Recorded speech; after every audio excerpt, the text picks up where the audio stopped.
اس لیے عقل پر بحث فصوص الحکم میں ابن عربی رحمۃ اللہ علیہ نے 22ویں فصل میں کی ہے۔ یہ ایک بات جو بیان کرنی ہے وہ آج تک جتنے مثنوی کے دروس یا مختلف جگہوں پہ جو عقل انسانی کے خلاف واقعات ہیں اس تالے کو کھولنے کی ایک کنجی ہے۔ ابن عربی رحمۃ اللہ علیہ کا خیال یہ ہے کہ حضرت ادریس اور حضرت الیاس علیہ السلام دونوں ایک ہی پیغمبر ہیں، اور قرآن نے جو یہ ذکر کیا ہے کہ وَرَفَعْنَاهُ مَكَانًا عَلِيًّا، اور ہم نے ادریس علیہ السلام کو بہت بلند مقام پر اٹھایا، اور پھر اللہ نے فرمایا ہے کہ ہم نے حضرت الیاس علیہ السلام کو بالبک ایک جگہ ہے وہاں بھیجا، اور قرآن کریم میں بھی ہے اللہ تعالیٰ نے فرمایا کہ بالاً، اور الیاس علیہ السلام نے کہا تدعون بالاً، قوم والو تم بال بت کی پرستش کرتے ہو، تو وہ پورا علاقائی بال بک کہلاتا تھا۔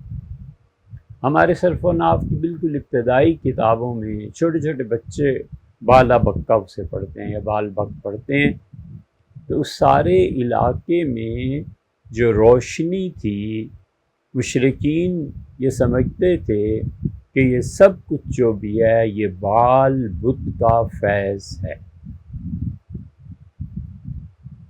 تو حضرت الیاس علیہ السلام نے بتایا، قرآن یہ کہتا ہے کہ اتدعون بالا وتذرون احسن الخالقین، انہوں نے اپنی قوم سے کہا کہ کیا تم بال بت کی پرستش کرتے ہو اور اس اللہ کی عبادت کو چھوڑ دیتے ہو جو پروردگار سب سے خوبصورت اور سب ساری کائنات سے اچھی چیز انسان کو بنانے والا ہے، یعنی شاہکار ہے اللہ کی تخلیقات میں انسان، اس کو چھوڑتے ہو جو اللہ ہے جس نے انسانوں جیسی اچھی شاندار شخصیات کو پیدا فرمایا ہے، اور بال کی پرستش کرتے ہو۔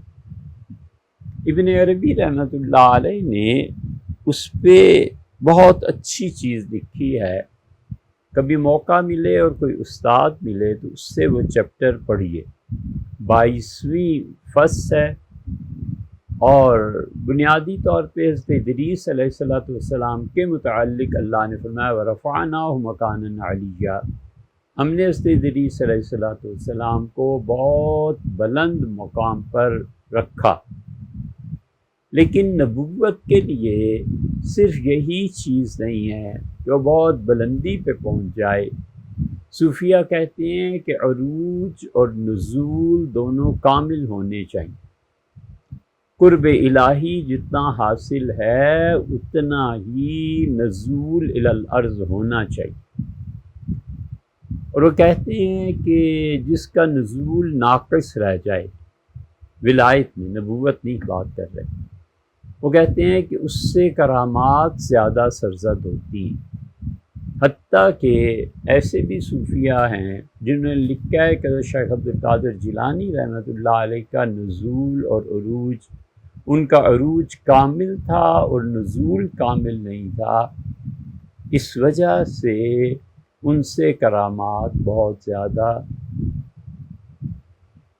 وجود پذیر ہوئی یا لوگوں نے ان کی کرامتوں کو دیکھا۔ اسی طرح حضرت الیاس علیہ السلام، ان کے متعلق صوفیہ، اور غالباً یہ روایت یہودیوں سے ہے، غالباً دیکھ لیجئے تحقیق کر کے، ممکن ہے صحیح کہہ رہے ہو اور ممکن ہے غلطی ہو،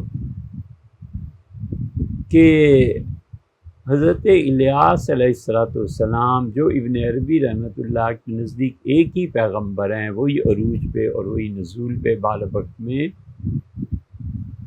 دیکھا کہ وہ آگ کے گھوڑے پر سوار ہیں۔ یہ کیا چیز ہے؟ حضور اقدس صلی اللہ علیہ وسلم دیکھتے ہیں کہ انہوں نے دودھ نوش جاں فرمایا۔ دودھ ایک خواب میں دیکھی گئی چیز تھی اور حقیقت اس کی علم ہے، تو شکل اور جو چیز ظاہر میں ہے، جو چیز شکل میں ہے، جو چیز دیکھنے میں ہے وہ اور اس کی حقیقت اور۔ اللہ کی طرف سے حقائق اسی طرح ظاہر کیے جاتے ہیں، اور بہت تفصیل ہے اس کی جس میں جانا نہیں، مگر حقائق الہیہ کبھی کبھی اس صورت میں بھی ظاہر ہوتے ہیں۔ خواب دیکھنے والے نے کیا دیکھا کہ وہ دودھ پی رہا ہے، اور فرشتے جبریل امین دودھ پلائے چلے جا رہے ہیں، حتیٰ کہ حضرت رسالت مآب صلی اللہ علیہ وسلم نے معذوری کا اظہار فرمایا کہ میں اور نہیں پی سکتا، اور آپ نے فرمایا اتنا دودھ کہ اس کی تری میری انگلیوں کے ناخنوں میں ظاہر ہو گئی۔ تو عرض کیا گیا باقی، تو آپ نے فرمایا عمر میں نے تمہیں دے دیا۔ حقیقت کیا ہے؟ علم ہے۔ شکل کیا ہے؟ دودھ۔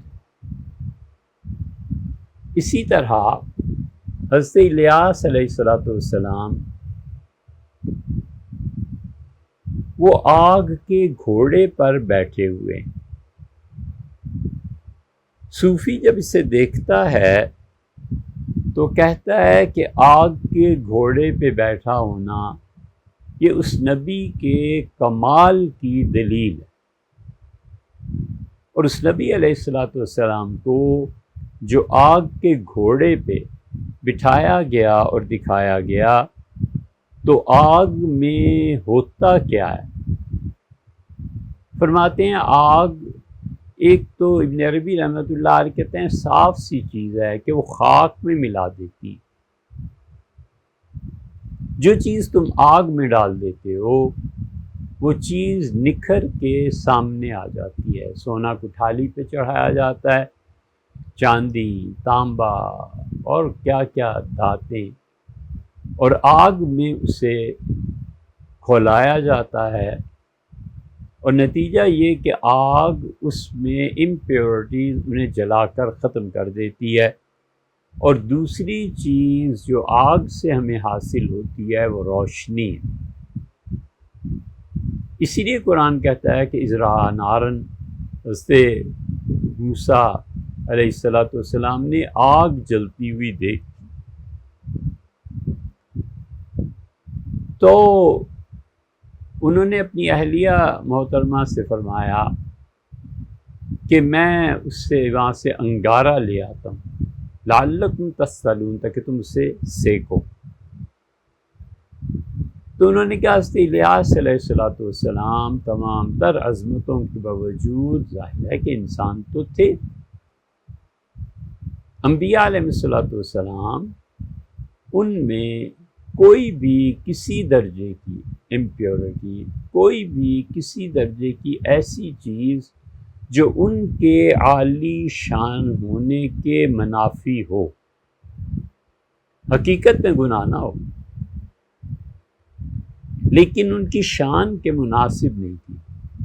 حضور اقدس صلی اللہ علیہ وسلم کے لیے کئی مقامات تھیں، ما کان لنبی، نبی صلی اللہ علیہ وسلم ایسے نہیں کرنا چاہیے تھا۔ نبی صلی اللہ علیہ وسلم نے یہ کیا اور اللہ اس پہ وحی نازل فرماتا۔ جو ناخالص چیز ان کے عالی شان ہونے کے منافی تھی، لیکن بہرحال اس کا وجود تھا، حضرت الیاس علیہ السلام ان کو دکھایا گیا کہ وہ آگ کے گھوڑے پہ سوار ہیں، تو مطلب یہ کہ جو کچھ بھی ان میں کوئی چیز پائی بھی جاتی تھی تو آگ نے جلا کر اسے خاک کر دیا، ختم کر دیا۔ اور آگ کی دوسری چیز رہ گئی، وہ تھی روشنی۔ یہ ہے وہ چیز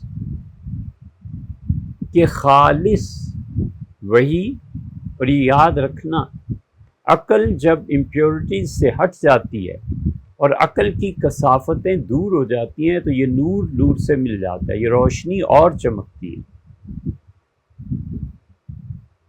آگ تھی نا، تو اس میں جو زمین کی چیزیں تھیں وہ جل گئی، اور خالصتاً حضرت الیاس علیہ السلام کے پاس نور اور روشنی تھی۔ اسے دکھایا گیا کہ اس انسان کی اتباع میں روشنی ہے، تو جب خواہشات چل جاتی ہیں اور خالص عقل رہ جاتی ہے تو عقل کی اصل فطرت نور ہے۔ سمجھے؟ یہ جتنے مشائخ کے حالات اور واقعات ہیں نہیں سمجھ میں آتے تو اس بحث میں پڑھنا کیا ہے، عقل خالص کرے اور پھر اس کے بعد ان چیزوں کو دیکھے، پھر بھی عقل میں نہ آئے تو سمجھے کہ مجھ میں نقائص باقی ہیں۔ اس لیے جس شخص میں جتنا مادیت کا نفوذ ہوتا ہے اس کے لیے ان چیزوں کو سمجھنا اتنا ہی دشوار ہو جاتا ہے۔ دو مثالیں اس کی عرض کرتے ہیں تاکہ آپ کو سمجھنے میں سہولت رہے۔ سکندر اعظم جب چلے دنیا فتح کرنے کے لیے تو ارسطو نے انہیں منع کیا۔ ارسطو نے کہا جو تمہارا باپ جائیداد سلطنت چھوڑ کے گیا ہے شہزادے یہ کافی ہے، مت جاؤ۔ اور انہوں نے یہ کہا کہ تم جانتے ہو کہ تم جب ہندوستان کی طرف رخ کرو گے تو وہاں پہ راجپوت ہیں، اور راجپوت بھی وہ ہیں جو بالکل جتی ستی ہیں، ان کا مقابلہ کوئی بچوں کا کھیل نہیں ہے، تم یہیں رہو تو ٹھیک۔ اس سے پھر اصرار کیا تو انہوں نے کہا کہ تمہیں ابھی تک نوشابہ لڑکی سے فرصت نہیں ہے۔ پھر ارسطو نے جو بھی کہا بہرحال وہ اپنے ایک اور استاد کے پاس گئے اور کھڑے ہو گئے، تو وہ تشریف لائے صبح کسی وقت بہت دیر سے، درویش آدمی تھے، چٹائی بچھائی بیٹھ گئے دھوپ کے لیے۔ تو سکندر شہزادہ کھڑا رہا جو وہاں کا قاعدہ اور اصول تھا۔ ایسے ہی نہیں یہ لوگ مل لیتے تھے، یہ فیسا غورس جس کو الجبرے میں بچے پڑھتے ہیں 6 مہینے لگ جاتے تھے صرف آمنا سامنا کرنے کی، کوئی اجازت نہیں۔ کہتے تھے تصویر بناؤ، مصور لے کے اسے کہتے تھے اتنے دن روزے رکھو، اتنے دن مجاہدہ کرو، پھر تم اس قابل ہو شاید کہ میری گفتگو کو سمجھ سکو۔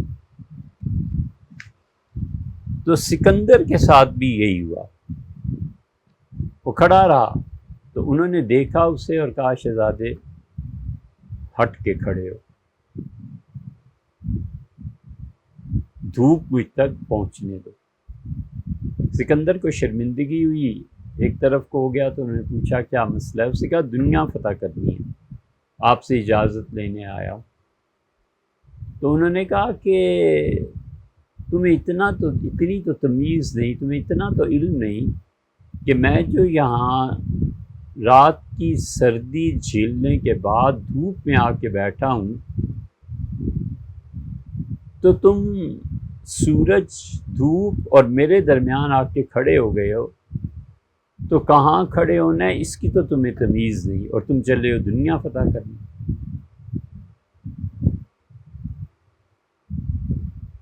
پھر انہوں نے وہ بات کہی جو بات اصل ہے، انہوں نے کہا غصہ اور شہوت جنس ان دونوں کے تم غلام ہو، جس دن تمہیں اطمینان ہو جائے کہ تم نے آزادی حاصل کر لی ہے، پھر جانا ہندوستان کی طرف، اس وقت تک آرام سے یہیں رہو۔